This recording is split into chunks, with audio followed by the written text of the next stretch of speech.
Adriano Gomes de Matos e sigo aqui em voo de cruzeiro para o capítulo 8 da nossa disciplina de projeto de impermeabilização. Nossas aulas estão no YouTube, no canal do YouTube, nossos alunos têm o nosso material didático todo completinho. Você que precisa fazer qualquer contato comigo, que quer tirar alguma dúvida, comenta aí, faz aí um comentário nesse vídeo, né? Deixa um gostei também, né? Vamos aqui fazer o papel de youtuber, né? Que é o que eu sou, na verdade, por conta dessas aulas, né? Mas a finalidade é prestar o melhor ensino, um ensino de qualidade, um conteúdo de qualidade para os meus alunos da universidade, tá bom? Tem aqui os meus contatos no começo e no fim da apresentação e qualquer necessidade, entra em contato aí, tá bom? Vamos seguir com a disciplina de projeto de impermeabilização, dessa vez o capítulo 8, agora a gente entra na parte única. Nós passamos por uma sequência aí de 3 capítulos que, na minha opinião, são bem intensos, são muito importantes, que falam ali dos materiais, dos sistemas de impermeabilização e até das impermeabilizações mais específicas, né? A gente usa o termo normalmente especiais, mas na verdade eu não gosto que especiais parecem melhor do que as outras, mas realmente são mais difíceis, até mais raras, né? Impermeabilização de túneis de metrô, impermeabilização de pilares de pontes, né? Parte submersa de pilares de pontes. Então nós tivemos aí capítulos 5, 6 e 7 realmente com bastante intensidade. No capítulo 8 ainda é intenso, mas a gente já dá uma aliviada. A gente fala de materiais complementares. Quando a gente vai implementar um sistema de impermeabilização, não é apenas o sistema em si que vai ser utilizado. A gente usa outros materiais também. Tem que ter materiais que vão fazer ali a calafetação, então tem que calafetar, tem materiais que vão servir para tampar, para fazer o fechamento das juntas de construção, das juntas de dilatação, né? Então a gente vai ter que estudar esses materiais também para entender melhor. Então aqui a gente entra num capítulo chamado materiais complementares, porque é como eu faço uma analogia aqui nas instalações hidrossanitárias. Lá naquela disciplina, a maioria dos professores foca muito no dimensionamento em si, na técnica, na equação, no método de dimensionar. Mas às vezes não ensinam ali quais são os materiais que usam, que tipo de material, quais são os acessórios que usam, e eu ensino bastante isso, né? Eu até digo lá, qual a diferença entre um registro de pressão e um registro de gaveta. O aluno entra na disciplina sem saber, mas quando ele vai fazer o projeto, ele precisa saber desses materiais, saber qual utilizar também. Não basta você calcular o diâmetro correto. Aqui na impermeabilização é a mesma coisa, não basta você escolher adequadamente o material que você vai utilizar para impermeabilização. Existem outros materiais, acessoriamente, perifericamente, que você também precisa usar. E é disso que trata o capítulo 8, ok? Vamos para frente então? Então esse capítulo aqui ele vai ser dividido da seguinte forma. Primeiro a gente vai falar ali de injeção no concreto, né? Todo mundo já ouviu falar, ó, o concreto foi injetado, ou o aditivo foi injetado no concreto. Então, a gente vai falar dessas injeções no concreto na primeira parte desse capítulo. Também vamos falar dos perfilados de PVC, que na verdade a gente até já fez uma introdução a ele, que lembra da junta Fungenband, né? Fungenband, tá? É mais ou menos aquilo que a gente vai falar. A gente vai falar daquilo e de outros perfis de juntas de dilatação que nós também usamos na engenharia, tá? E finalmente, além dos perfis de PVC, a junta Fungenband é um perfil em PVC, lógico, não é aquele PVC rígido como o das tubulações, é um PVC flexível, mas é um PVC, tá? E por fim a gente vai falar dos perfis hidroexpansivos, ok? Então é isso que a gente vai falar nesse capítulo 8. Vamos para frente? Vamos lá? Injeções no concreto, tá? Item 8.2. Então a primeira coisa que a gente tem que entender sobre a injeção é o seguinte, olha, esse é o triângulo do sucesso para você falar de injeções em engenharia civil. É ter os equipamentos adequados, corretos, tá? Ter experiência e ter os materiais corretos também, tá? É isso daí que você precisa entender. Então é a mão de obra especializada, é o material correto, de boa qualidade, é o equipamento certo e normalmente quando a gente está falando desse capítulo aqui, a gente está falando também de equipamentos caros, quando você vai fazer uma injeção num concreto, você tem um sistema que não é qualquer pessoa que faz, você tem um equipamento que não é uma bomba de pressão, que não é qualquer bomba, uma vez que a gente fala aqui, por exemplo, de materiais que são bicomponentes, então a gente tem que ter uma bomba que misture um componente de um tanque A e um componente de um tanque 2 com uma pressão adequada, com uma temperatura adequada,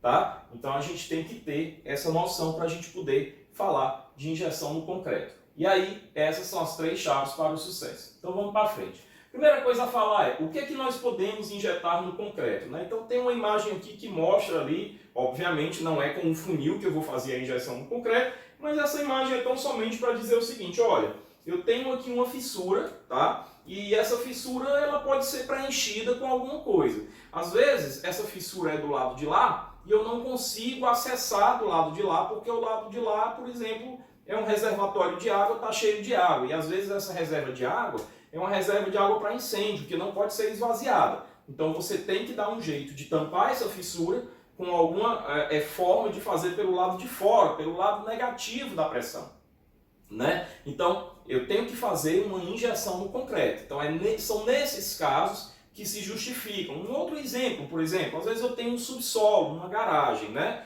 E aí eu tenho uma cortina de concreto e do lado de lá está o quê? Está o solo. Mas o solo ele está com um lençol freático alto. Então você percebe em alguns pontos, às vezes numa emenda de concretagem, você percebe a água jorrando ali, ou a água infiltrando ali. Pode ser com jorro maior, pode ser com pingadeira, pode ser com escorrimento, mas você percebe a umidade ali, né? Então, obviamente, se há uma umidade ali e você tem ali uma cortina de concreto, é porque há uma trinca, há uma fenda por onde essa água está passando, né? Você não pode escavar do outro lado até chegar no concreto pelo lado de dentro do solo e tampar essa fissura, e fechar essa fissura. Não dá para fazer isso. Então a técnica que você tem que utilizar é fazendo isso pelo lado de dentro da garagem do subsolo, que é o lado negativo da pressão hidrostática, ok?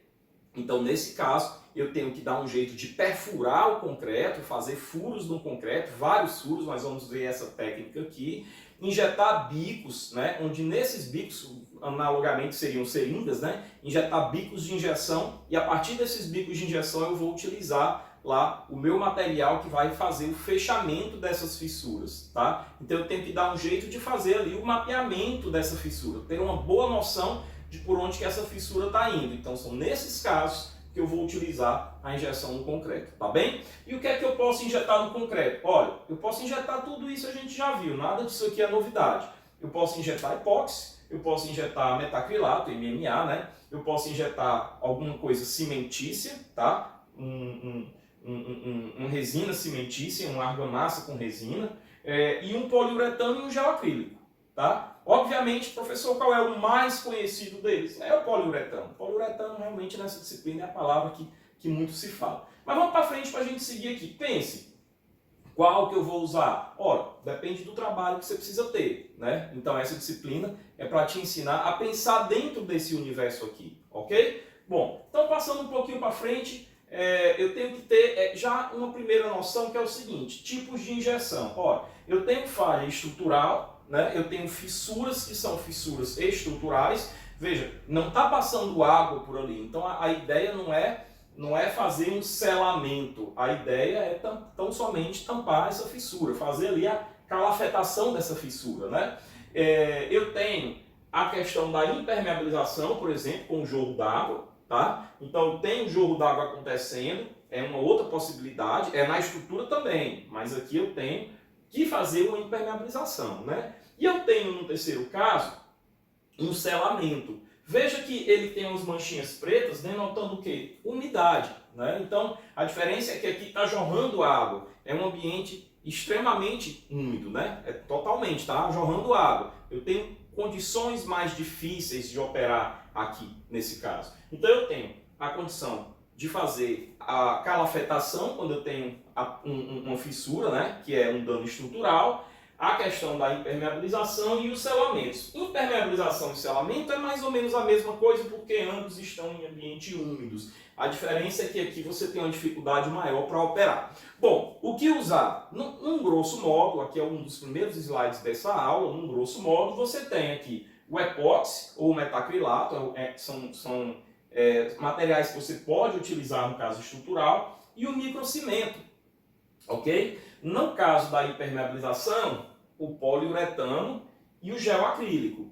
E no caso do selamento, poliuretano. Então lembra, viu água? Poliuretano, tá? Você não pode utilizar epóxi aqui, porque o epóxi ele não vai ter a característica hidrorreativa. Então ele não vai funcionar bem, ele não trabalha no ambiente molhado, tá? A gente vai perceber isso daqui já já, ok? Então estrutural, epóxi, metacrilato, o microcimento, tá? E no caso da impermeabilização, o poliuretano e o gel acrílico, tá? Porque o gel vai fazer aquela cristalização. E no caso do selamento, o gel acrílico está fora. Você usa o poliuretano, tá bom? E nós vamos entender por que o poliuretano. Bom, então, guarda essas imagens aqui. O poliuretano, justamente pelo que eu falei agora, que o epóxi não é hidrorreativo, o poliuretano né? Então, o poliuretano, ele é feito em duas etapas. Eu vou antecipar, mas daqui a pouco eu vou falar. Ele é injetado um primeiro poliuretano hidrorreativo. Então, o que é um material hidrorreativo? É um material que na hora que você injeta lá, ele não está reagindo com ninguém, ele está no estado natural dele, líquido, né? Mas na hora que ele vê água, ele vira uma espuma e ele se expande muito, ocupando todo o espaço do vazio, né? Todo o espaço fissurado. Então, isso daí é um material hidrorreativo. Então, como é que você nota? Na hora que você injeta e que ele vê a água, você começa a ver a espuma jorrando pelas fendas que você tem na sua fissura. Então, no primeiro momento, eu injeto uma espuma que é por ser um material hidrorreativo, tá? E num segundo momento, eu coloco o gel. O gel, que é um poliuretano também, ele é um material hidrófugo. A gente vai perceber que esse daqui é hidrófilo e esse daqui é hidrófugo. E eu não vou antecipar agora, porque senão eu já vou estar falando dos próximos slides, mas nós vamos explicar isso daqui direitinho, qual é a diferença e como age o material hidrófilo, que é o hidrorreativo, e o material hidrófugo, tá? E depois, por fim, no caso do selamento, é somente o poliuretano, o gel acrílico não se usa para o selamento, tá? Bom, e aí vamos falar uma por uma. Então, no primeiro momento, injeção de epóxi e metacrilato. Lembra que o epóxi e o metacrilato é para estrutural, então nos próximos slides a gente vai ver em qual aplicação, dentre essas aplicações aqui, a gente tem lá o epóxi metacrilato. Mas se você for ver aqui, epóxi metacrilato é só para aplicação estrutural, ou seja, para fechar fissuras, tá? Fazer a calafetação disso. Então, o epóxi e o metacrilato, estrutural. Bom, primeiro, eles são impermeabilizações rígidas, tá? Possuem altas resistências, excelente aderência, grande durabilidade, mas não funcionam com água. Tá? Eles não resistem à água, eles não são hidrófilos, eles não viram espuma, então a água vai passar por eles. Tá? Por essa razão é que no caso tanto do selamento como da impermeabilização, eu não devo fazer com epóxi nem metacrilato, não vai funcionar. E é aí, pessoal, onde entra o conhecimento do engenheiro que estudou mais do que os outros. Tá? Eu estava vendo uma live ontem de engenharia, e nessa live o engenheiro era um engenheiro diagnóstico, ele dizia assim, olha, aquela cultura que se tinha antigamente de se formar e chegava no Olimpo, né? Você se formava, você inclusive lá há 100 anos atrás, há 80 anos atrás, você era chamado de doutor. Hoje, nem com doutorado você é chamado de doutor. Então, o que é que ocorre? Você não para de estudar. O profissional de hoje, não é o profissional do futuro, é o profissional de hoje. O bom profissional, o profissional habilitado, você habilita se formando. Ok, mas qualificado, você se qualifica permanecendo e estudando constantemente, sem parar. Você pode dar um descanso de uma semana, de um mês, de 6 meses, se você já vem numa pegada muito longa, em anos, né? Mas depois desse tempinho, você deve permanecer estudando. Então, alterne aí entre cursos mais voltados para a área acadêmica, que também são bons, como mestrado e doutorado, com especializações que você tem ali mais voltado para a prática, mais voltado para o mercado, com cursos pequenos também, desses de 40, 60, 100 horas, que são cursos ali do como fazer na prática uma determinada área específica. Então você tem em todas as áreas da engenharia cursos de excelente qualidade no Brasil todinho que você faz ou presencial ou remotamente. Não pode parar, não pode parar. cada curso desses que você faz é uma qualificação, é uma expertise que você adquire para fazer determinada atividade. E eu hoje tenho ciência muito claramente disso, eu tenho escutado muito dos meus alunos que quando você faz um curso desses e pega uma atividade nessa área, você realmente, essa atividade, ela paga esse curso que você fez, esse curso que você fez e mais uns 3 cursos desses aí. Então é muito importante você permanecer se qualificando.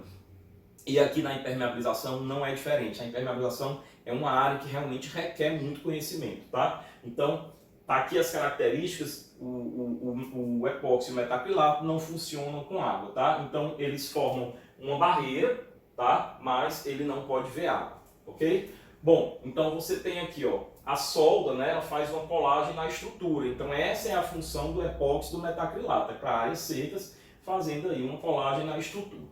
Passando aqui do epóxi metacrilato para os cimentícios, né? Então, injeção de microcimento. Também é rígido e também é para estrutura, como eu tinha colocado lá no começo. É muito parecido, vai diferenciar preço, boas resistências, excelente aderência, grande durabilidade, proteção alcalina. Isso aqui é interessante para a questão da corrosão, tá? Isso aqui é muito interessante para a questão da corrosão.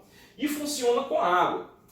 Então, se você tem aí já, ó, vejam que a diferença não funciona com água. Aqui funciona com água. E eu fiz até uma observação. Essa é a diferença para epóxi, tá? Então, se você prestar atenção, se você tem um ambiente que está, por exemplo, se você está trabalhando numa edificação dessas que fica à beira da praia, onde você tem aí uma grande névoa salina, onde você tem uma umidade muito grande, onde você tem essa névoa salina que vai ter ali uma alcalinidade de cloreto, é interessante você utilizar, por exemplo, o cimentício em relação ao epóxi e ao metacrilato, né? Bom, então passando para frente eu continuo falando agora do poliuretano. Poliuretano, lá no primeiro slide a gente já dizia, impermeabilização e selamento. Então, poliuretano, primeiro, bom demais, ele é flexível, ele é bastante flexível. Lembra dos slides anteriores onde a gente tinha o Puma, que eu mostrei uma imagem que tinha uma flexibilidade muito grande? O Puma é mais flexível ainda, mas mesmo assim você tem uma impermeabilização flexível quando você fala de poliuretano. Então, o poliuretano ele é interessante para isso, que se você sabe que tem ali uma movimentação da estrutura, o poliuretano é bem interessante. É impermeável, é bastante impermeável, tem uma excelente aderência, grande durabilidade e funciona com água, né? Ele realmente impermeabiliza mesmo tendo água lá jorrando, né? Então ele acompanha, essa imagem aqui é para mostrar que no estado natural, sem deformação está aqui, mas se há uma deformação ele deforma, né? Ele comprime, se há uma compressão, e se há uma tração ele traciona junto, tá? Então é nesse sentido aí que tem essas imagens aí, tá?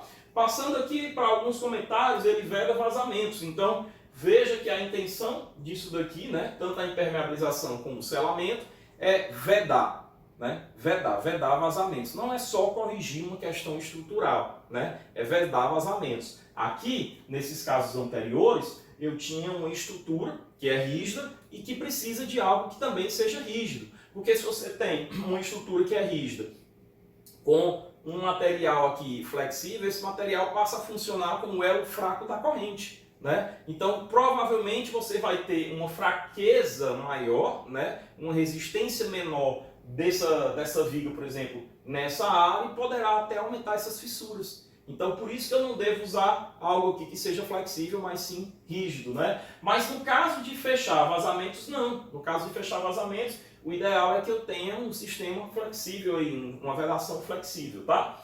Bom, e aí por fim eu chego no gel acrílico, que também a gente viu lá no slide, para impermeabilização e selamento. O gel acrílico ele é flexível na presença de água. Eu coloquei aqui destacado na presença de água. Impermeável, excelente aderência, funciona com água. Então tem um comentário aqui, ó, diferença para o poliuretano. Né? O poliuretano é flexível em qualquer lugar, tá? Aqui ele é flexível na presença de água. Então, se houver uma água, ele deforma conforme a movimentação, tá? Então, a intenção dele realmente é fazer a vedação, ok? Bom, eu tenho aqui, ó, impermeabiliza-se por trás da alvenaria. Na verdade, essa é a filosofia das injeções, é impermeabilizar por trás do elemento, tá? Bom, passando um pouquinho para frente, tem um diálogo aqui bem interessante entre dois engenheiros. Vamos ver esse diálogo, olha que legal.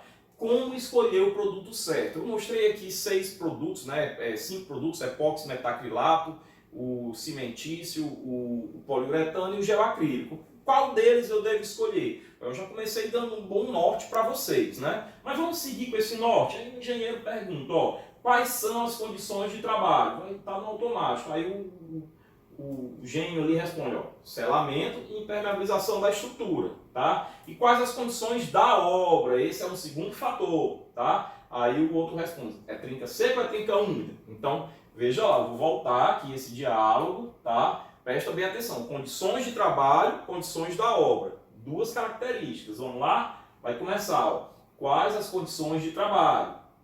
Aí ele vai dizer, o que é que eu tenho que fazer? Eu tenho que fazer selamento, impermeabilização ou estrutura, né? Selamento, impermeabilização ou estrutura. E quais as condições da obra? Condições de trabalho, condições da obra. Trinca seca ou trinca úmida, ok? Depois desse diálogo, o que é que eu faço? Eu venho aqui e mostro para você um eixo, um sistema de eixos, onde eu tenho 4 quadrantes, né? Eu tenho uma linha aqui que eu chamei linha numérica e uma linha aqui, linha com letras, né? Literal. E aí eu digo o seguinte, ó, eu tenho aqui nesse quadrante A1, né? Eu vou colocar os 4 aqui juntos para a gente ver. Então vejam que nos quadrantes da esquerda eu tenho o A, né? Nos da direita eu tenho o B. Nos da esquerda eu tenho selamento, tá? Em relação aos da esquerda, selamento, e nos da direita, estrutura. Ok? Esquerda, selamento, direita, estrutura, tá?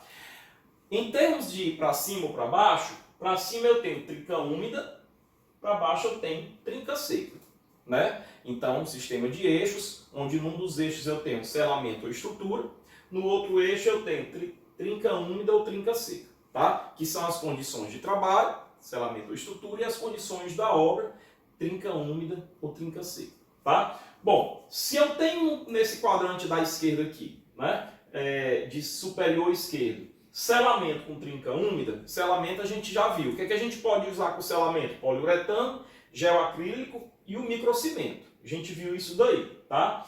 Quando eu venho para cá, ó, selamento, só que agora trinca seca, poliuretano, epóxi, porque o epóxi não pega água, então se a trinca for seca ele funciona.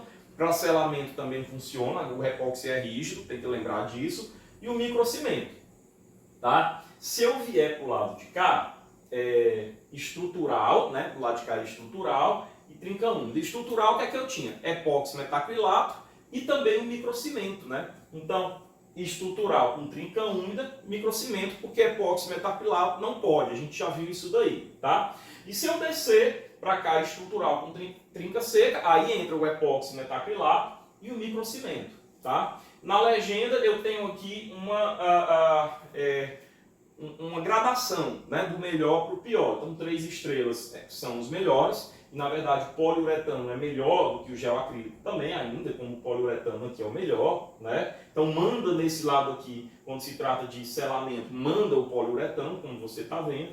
E nesse lado aqui estrutural, aí vai depender entre o microcimento, o epóxi e o metacrilato, ok? Bom, visto isso, a gente passa para frente. Bom, e como fazer a injeção? Vejam que eu tenho aqui os equipamentos de injeção. Isso aqui é um bico de injeção, o bico é até aqui, ó, o bico é até aqui. Isso aqui já está acoplado a uma peça que vai se acoplar na bomba também para fazer o bombeamento, mas você tem aqui o desenho, o perfil dos bicos, tá? Eu tenho aqui um outro tipo de bico também, que é esse bico de adesão aqui. São 2 tipos de bicos diferentes, para trabalhos diferentes, na verdade, tá? A bomba de injeção de resina, né? Qualquer que seja dessas resinas aqui, epóxi, poliuretano, por aí vai. E eu tenho aqui a injeção, só voltando aqui, esses são os bicos de perfuração, tá? Você perfura, você já percebe aqui que existe uma técnica, esses bicos são perfurados mais ou menos a 45 graus. Se você pegar aqui a linha da fissura, você tem que injetar bicos de um lado e do outro. Por quê? Porque você está prévio, você não sabe, você não está vendo o que está aqui embaixo, né? Aqui está um corte, está um desenho esquemático, está bonito, está ótimo, você está vendo, pegou a fissura. Mas na prática você pode ter uma perfuração cega, né? Ou seja, um bico que ao invés de penetrar na fissura, ele penetrou nessa região aqui, ó. Então ele não vai, esse bico aí não vai estar corrigindo o problema. Imagina se todos os bicos que você instalou estão sérios, porque você não sabe instalar ou porque você não tem mão de obra qualificada, acredite, isso acontece, aí você não vai corrigir a fissura. Por essa razão é que você coloca os bicos sempre de um lado, atravessando a fissura, por isso que tem que ser 45 graus, e do outro lado atravessando a fissura também. Professor, e qual deve ser o espaçamento entre esses bicos? Eu estou antecipando já os próximos slides, mas o espaçamento deve ser equivalente à espessura do concreto. Tá? Então, se eu tenho um concreto aí com 10 centímetros de espessura, o espaçamento é 10 centímetros, se eu tenho 20 centímetros, o espaçamento é 20 centímetros e assim por diante. Tá? E aí você injeta o concreto e a resina, e na hora que você injeta a resina, ela preenche isso daqui tudo. Ó, tá? Então, se isso daí está com umidade, está com água, na mesma hora, se for o poliuretano, por exemplo, ele vai expandir, formar uma espuma e vai fechar tudo isso daqui, né? Então você resolveu o primeiro problema, que era fechar, aí falta selar. Depois você aplica a segunda parte, que é o hidrófugo, né? A parte do poliuretano, que é hidrófugo, que vai fazer o selamento, a impermeabilização.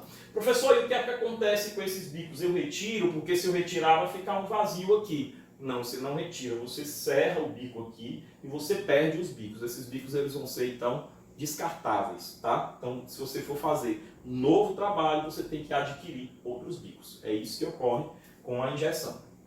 Bom, então passando aqui eu tenho, por exemplo, a injeção de gel acrílico, tá? Perceba aqui que eu tenho várias questões, vários momentos onde eu tenho umidade aqui nessas fotos, tá? A coisa aqui não tá bonita, tá feia.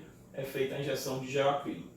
Diferentes condições de trabalho e de obra. Vejam que aqui eu tenho uma cortina, né? Do outro lado eu tenho o solo, um lençol freático, isso aqui é um subsolo, e você tem justamente pelas juntas de concretagem, pelos ninhos de concretagem, é onde você tem a ocorrência do vazamento. Está até amarelado porque tem argila passando junto aqui com essa infiltração, tá? Então, você não pode ir para o lado de lá, porque o lado de lá é o solo, e você não sabe nem, nós aqui não sabemos nem a que distância da superfície você está, quantos metros de profundidade você está, 2, 3, 6 metros, né? Então aqui é quando você tem o lençol freático alto e você tem uma pressão hidrostática de lá para cá. Esse lado aqui é o lado negativo dessa pressão, tá? Então mais algumas ilustrações, perceba que esses vazamentozinhos aqui, isso é muito comum, eles estão ocorrendo justamente pelas falhas de concretagem, pelos ninhos de concretagem. Esse daqui está com água jorrando, tá? Então você já tem ali um critério melhor de escolha para quando você tem essa umidade com água presente no momento do reparo, tá? Então eu tenho aqui, ó, o mais comum de se usar aqui é o poliuretano, né? Por quê? Porque ele age em duas etapas. Ele age primeiro com o hidrófilo, né? Que vai formar uma espuma e vai preencher, tá? Então no primeiro momento você tem o preenchimento, no segundo momento você tem a impermeabilização, o selamento propriamente dito, tá? Mais algumas observações, infiltração em cortina, veja que foi feito, deixa eu ver se tem comentário, tem não. Isso aqui amarelo é justamente, ó, se você prestar atenção aqui, dentro daquela técnica que eu falei, você tem aqui os bicos de injeção, mais ou menos, não precisa estar medindo com esquadro, mais ou menos a 45 graus, tá? Você tem mais ou menos essa linha aqui perceptível, que é a linha da fissura, ok? Então você coloca de um lado e do outro, formando 45 graus, e na hora que você injeta o poliuretano e que ele entra em contato com a água, ele forma essa espuma e ele começa a transbordar para o lado de cada aparelho, ele começa a vazar a espuma, né? Depois você limpa, raspa, né? E aplica o segundo poliuretano, que é o gel, que é quem realmente vai fazer ali a cristalização, tá? Então mais imagens aqui, eu tenho tentado trazer nessas aulas de projetos de impermeabilização muitas imagens para que vocês tenham muita referência, muito estudo de caso, para que quando vocês forem ver num trabalho que vocês pegarem, vocês, lembrei daquela imagem lá, então eu estou tentando trazer muito isso aqui para vocês. Então eu tenho aqui um poço, né, onde você percebe a infiltração ocorrendo nos ninhos de concretagem o tempo todo, então é com injeção que você vai resolver isso daqui, tá? Isso aqui é uma barragem, do lado de dentro da barragem eu também tenho esse mesmo problema, do lado de lá está o reservatório, está a barragem, tá? Também infiltração em cortina, isso aqui é um reservatório, tá? Então aqui eu coloco uma sequência de fotos mostrando toda a etapa, vejam que ele já está todo mapeado, todo fissurado aqui por conta desses ninhos de concretagem. Então você tem primeiro uma limpezazinha, você aplica o produto, a recuperação tem que ser feita por fora, porque isso aqui é reserva de incêndio, tá pessoal, de indústria. Então você não pode esvaziar isso daqui, tem que ser feito com o tanque em operação. Então você tem que fazer por fora e a técnica que você vai usar é essa, é a injeção, ok? Então não pode parar a operação, não pode esvaziar, ok? Aqui um outro reservatório, o antes e o depois. Vejam que ele tinha muita umidade aqui acontecendo, né? Ele tinha vazamentos, não há que se falar só em umidade, porque a umidade pode também remeter à mancha, mas aqui há vazamento mesmo, né? Vejam que depois que foi feito, acabou, cessaram-se os vazamentos, está limpinho, né? Pronto para seguir a vida, tá? Estação de tratamento de esgoto também, feito com a injeção de poliuretano. Pode ver que aqui, obviamente, ele já corrigiu, nesse momento ele já aplicou a espuma, por isso que já está seco, já parou de vazar a água. Você vê a espuma transcorrendo aqui para o lado de fora, né, para o lado negativo. Você vê aqui os bicos, ó, tá? É mais ou menos como uma linha de costura, né? Mais ou menos como costurar um tecido no outro com linha e agulha, né? Aqui também, vejam que aqui ele está aplicando, né? Ele conecta a bomba a cada bico e vai preenchendo. Aí a partir da hora que esse nível da espuma chegou por aqui, ele tira, passa para o próximo e assim por diante, tá? Bom, observação, são injetados 2 tipos de poliuretano. Vejam que está claro que a linha da fissura, está mapeada a linha da fissura. Se você não estiver conseguindo ver aqui direitinho, você no seu slide vai perceber claramente, vertical, coloca de um lado, coloca do outro, e aí você chega lá na fissura, tá? Então são injetados 2 tipos de PUs. Olha só, o primeiro é hidrófilo, tá? Como eu já tinha falado, ele reage com a água formando uma espuma de preenchimento. Então aqui a ideia é preencher, né? E o segundo é um hidrófugo. Ele não reage com a água, ele é impermeável a ela, ele forma um gel, tá? Ele não reage. O hidrófilo é aquele que reage com a água. O hidrófugo é aquele que vai ser impermeável a ela, tá? Bom, e esse primeiro, ele visa estancar a passagem de água, mas se você parar por aqui e não aplicar o segundo, depois de um tempo a água vai passar por ele também, tá? Bom, vazamento em juntas frias de concretagem, né? Isso aqui é junta de concretagem, você tem, eu não me lembro se essa obra, não sei se diz aqui, se é, eu estou tentando lembrar o que é essa obra, não é um reservatório. Bom, também não importa, né? Então você percebe que você tem muito vazamento aqui, tá? Nessa parte aqui já foi feita, perceba que já tá, a espuma escorreu aqui, então ele está vindo de lá para cá, aí ele vai aplicar aqui os bicos de injeção e vai tampar, porque ele não pode parar a operação desse tanque, né? Isso aqui provavelmente é um tanque, né? Então vejam que aqui, ó, justamente aquilo que eu estou falando, o desenvolvimento da injeção, ele veio daqui para lá, ó, tá com essa daqui, vai colocar o bico aqui e vai resolver esse daqui para lá, esses vazamentos, tá?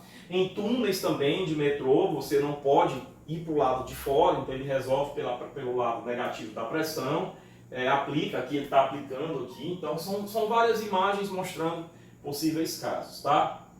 Túnel de metrô também, ok? Tá aqui os bicos, ó, tudo isso aqui é bico de injeção, tá? Bico de injeção, aliás, isso aqui e isso daqui também, ó, vejam o que ele está fazendo aqui também, nessa região.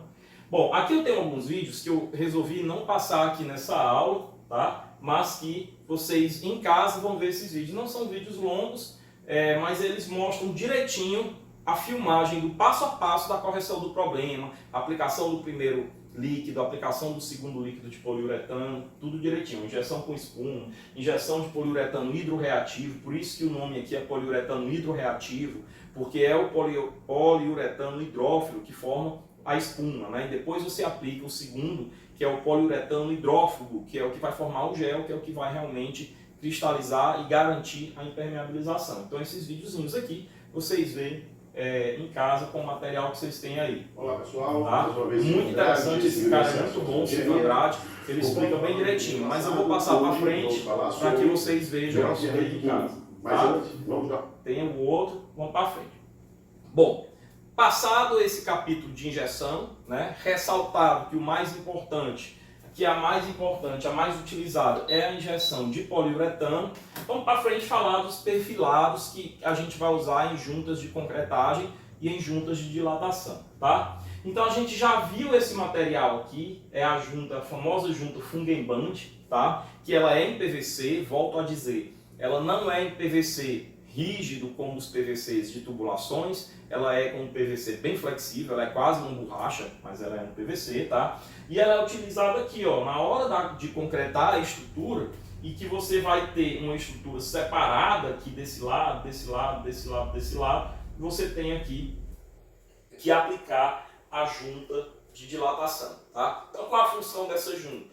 Primeiro, permitir a diferença de movimentação de trabalho entre uma parte da estrutura e a outra parte da estrutura, né? Para que uma parte, quando trabalhar, não leve a outra e não procure fissura e não produza fissuras, então essa é a finalidade, mas também evitar a passagem de água justamente por essas juntas. Por isso deve ser um material impermeável, tá? Então ela tem essa partezinha aqui que é a parte central, que é a parte que realmente mais ela vai sofrer a deformação, e isso é um material flexível. Eu tenho em várias dimensões e assim, cada dimensão, vários perfis, e cada perfil vai ter uma proposta de utilização. É muito importante que você, quando for aplicar isso daqui, entre em contato com o fabricante, porque o representante do fabricante vai te orientar indicando qual é o melhor perfil, tá? Tem para vários tamanhos, dependendo também do tamanho da estrutura que você está impermeabilizando, tá bom? Então você tem aqui, ó, juntas submetidas a baixa pressão estática, 12 centímetros, tem esses perfis, que é o O12 e o I12, né? O12 e I12.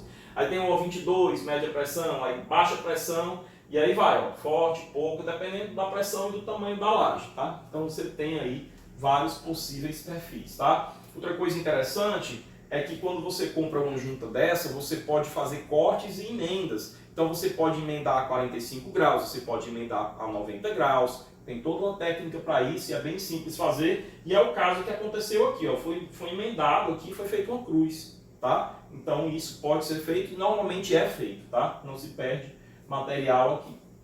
Bom, características e dados técnicos. Então eu tenho que escolher, fazer a escolha do perfil adequado. E tem uma dica aqui, ó, até 3 metros de pressão hidrostática, um perfil de 12 centímetros de largura. Então, quer dizer, a largura do perfil vai ali em função do tamanho da peça de concreto e do tamanho da pressão que você tem e que ela deve resistir. Então, até pressão hidrostática acima de 3 metros e até 25, um perfil de 22 basta. Até, acima de 25 e até 60, um perfil de 32 e acima de 60, um perfil de 35. Tá? Por quê? Porque ele ganha na largura, ele não ganha só. Ele ganha na altura, né? Ele não ganha só na largura, ele também ganha altura e ganha resistência a essa pressão, tá? Então, se for falar das dimensões da estrutura, eu estava falando aqui o tempo todo, depende da pressão e depende da dimensão da estrutura. Para estruturas esbeltas ali, um perfil de 12 centímetros, dimensões médias, um perfil de 22, e grandes dimensões, 33 ou 35 centímetros. Então, aí um bom norte para você já conversar com o representante, com o fabricante, para você escolher adequadamente esse perfil, tá? E quanto ao tipo de junta, aí essas indicações ficam a critério do projetista, levando em conta as condições que você encontra no local, tá bem? Bom, passando um pouquinho para frente, eu tenho alguns slides que aqui eu vou passar um pouquinho mais rápido, mas falando da técnica da instalação, do corte, da fixação, tá? Existem várias maneiras, eu não vou ficar lendo isso aqui, mas existem várias maneiras de você realizar essa fixação. Isso daqui, para nós, aqui, projetista, não é o foco da nossa aula, então eu vou passar um pouquinho mais rápido, tá? Posicionamento final também, aqui você amarra essa ponta, tá? Você amarra essa ponta à ferragem da estrutura para garantir essa fixação mais adequada. Isso aqui é uma junta de concretagem, então se a água passar por aqui, ela não passa por aqui, embora você ainda tenha que fazer uma calafetação, uma selagem aqui no restante da junta, tá? Fala da emenda também, o corte, eu tenho várias imagens aí mostrando o corte. Olha a flexibilidade desse material, tá bom? Então você tem o corte, você pode cortar isso aí a 90 graus, a 45 graus, fazer X, fazer T. Ó, como é que é feita aqui a soldagem das emendas do corte. O uso, então eu acho que eu tenho observações aqui, ó. Você vai usar isso aqui para junta de concretagem ou para junta de dilatação. No momento da concretagem, né? Então você tem aqui, ó, você tem uma peça de estrutura, a outra está sendo aqui informada, tá? Vai levantar aqui as ferragens, e aí você vai concretar, perdão, a nova peça aqui, mas veja que já está instalada aqui a junta, tá? Você tem aí mais posições diferentes, os tipos de junta. Então a junta pode ser instalada nessa posição, como você vê aqui, ó. Aí esse aqui, obviamente, você vai calafetar também. Pode ser instalado nessa outra posição, então tem técnica para tudo isso daí, tá? Junta de expansão, você também tem aqui essa configuração. Junta do tipo JE. E aí, falado desses perfis para juntas de concretagem e para juntas de dilatação, não existem apenas esse tipo de junta, que é a junta Fungenband. A junta Fungenband é usada há mais de 60 anos no Brasil, é um material aclamado, é o material mais usado, tá? Eu já fiz projetos de engenharia e utilizei esse material para fazer a junta de dilatação. E aí vamos para frente falar que existem outros materiais também. Existem perfis, olha só que legal, que são hidroexpansivos.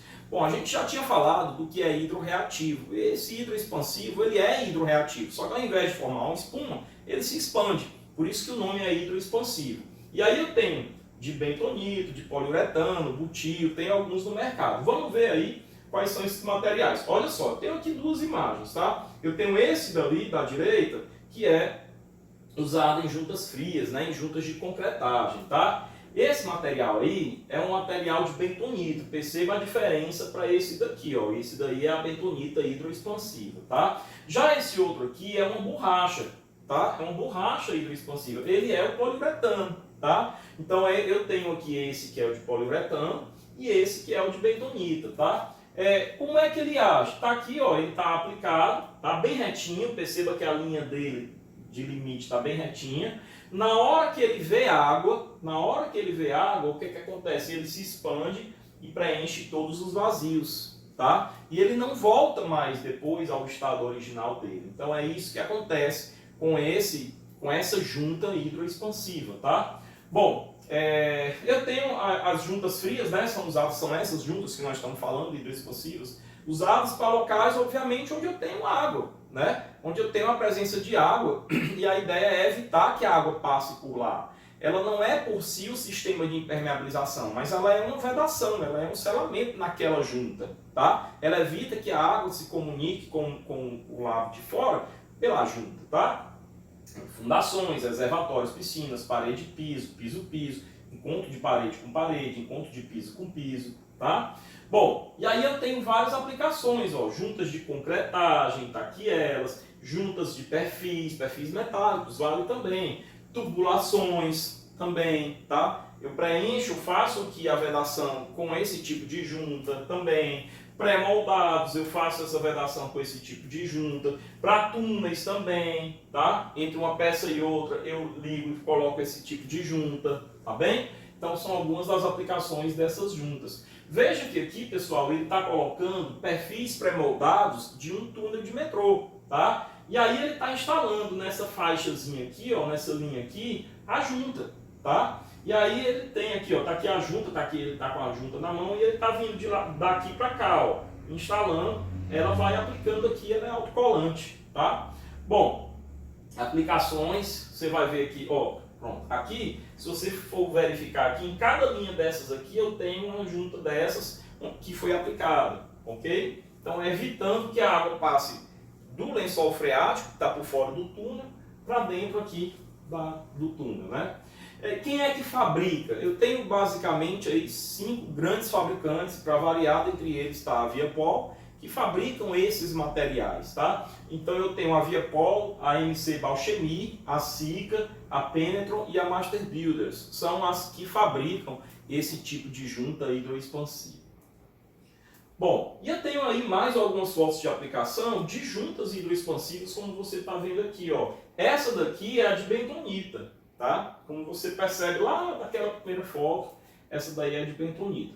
E eu tenho, por fim, outros perfis também, ó. O que é que eu tenho? Aqui a gente chama até de perfis especiais, né? Não são especiais, são perfis pouco usados ou usados em casos bem específicos, tá? Então eu tenho perfis que seguram inclusive peças metálicas, que seguram peças pré-moldadas, Perfis de ponte também, eu não vou usar um perfil desses que eu citei até agora para separar o tabuleiro da ponte, né? Então eu tenho ali alguns perfis bem específicos, ó. Esse tipo de perfil aqui, eu tenho certeza que você já se deparou com isso daqui na sua vida. Isso daqui é esse tipo de perfil aqui, ó, que você está vendo aqui, tá? Então esse tipo de junta especial é utilizado aqui na fabricação, na aplicação em pontes, né? Onde você precisa que uma parte da ponte trabalhe ali diferente da outra sem interferir, sem provocar dano, fissura na outra parte. Então você tem aqui essa junta, é uma junta de APDM, é uma junta bem específica para esse tipo de situação, tá? E ela realmente trabalha aí com bastante flexibilidade. Isso aqui é na ponte Rio-Niterói, tá?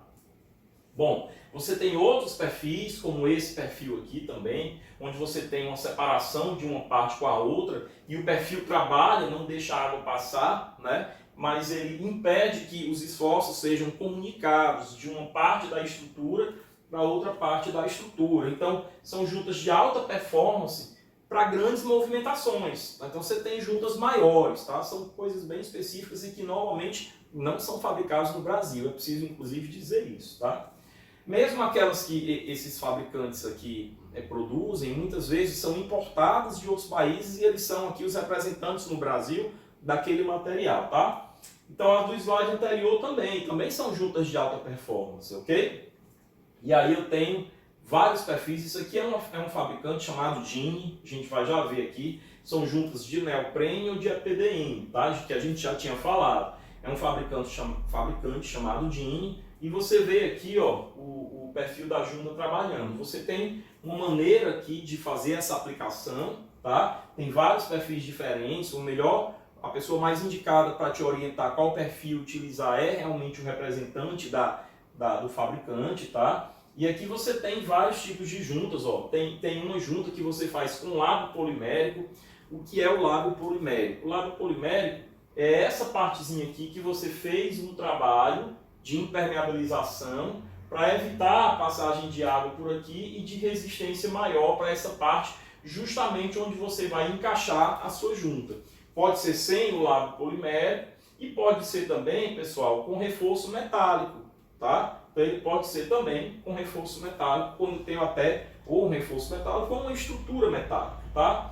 Bom, então eu tenho aqui toda uma etapa de fabricação. No primeiro momento eu aplico aqui uma resina epóxi nas bordas da junta, tá? Depois eu encaixo a junta lá, a resina epóxi vai se moldar a isso daí, então eu tenho a aplicação da resina epóxi também nas bordas da junta, tá? Então eu aplico a resina dos dois lados, é uma dupla colagem, eu aplico do lado onde vai ser colocada a junta e aplico também na junta, tá? Depois disso, eu encaixo a junta no local, a resina epóxi vai secar, vai ficar no local. Eu faço uma aplicação de ar para que isso daqui estique, isso aqui é ar, tá? Para que isso daqui estique e pressione essa junta contra a estrutura para que você garanta aqui a aderência, né? A aderência da colagem, tá? É essa a finalidade. Depois eu retiro esse ar daí, tá? Deixo vazar. E aqui eu tenho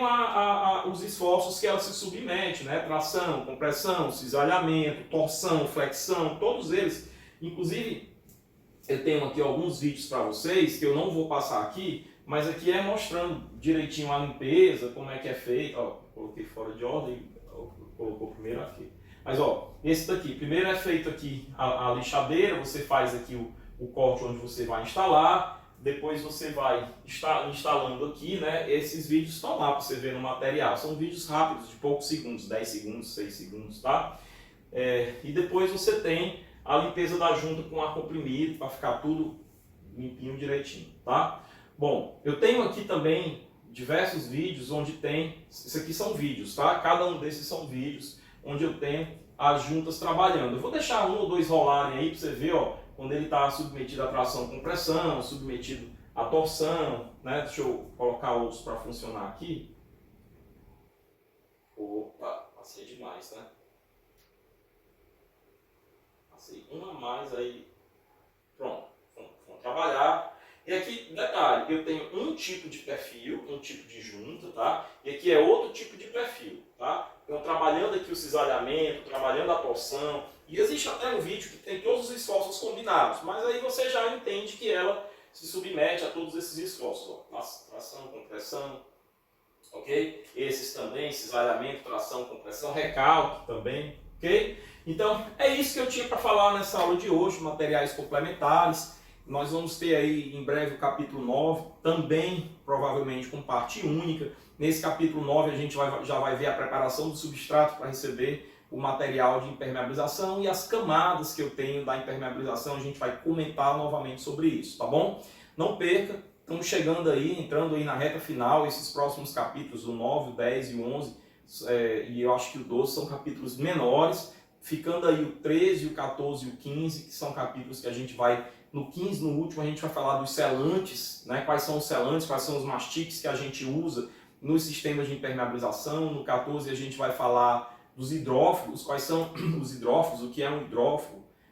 No 13 a gente vai falar, deu branco agora o que é o capítulo 3, porque também saber todos de cabeça, mas é de extrema importância o capítulo 13, tá bom? Mas eu me despeço por aqui, desejo vocês aí bons estudos, estou à disposição, forte abraço, estava bom.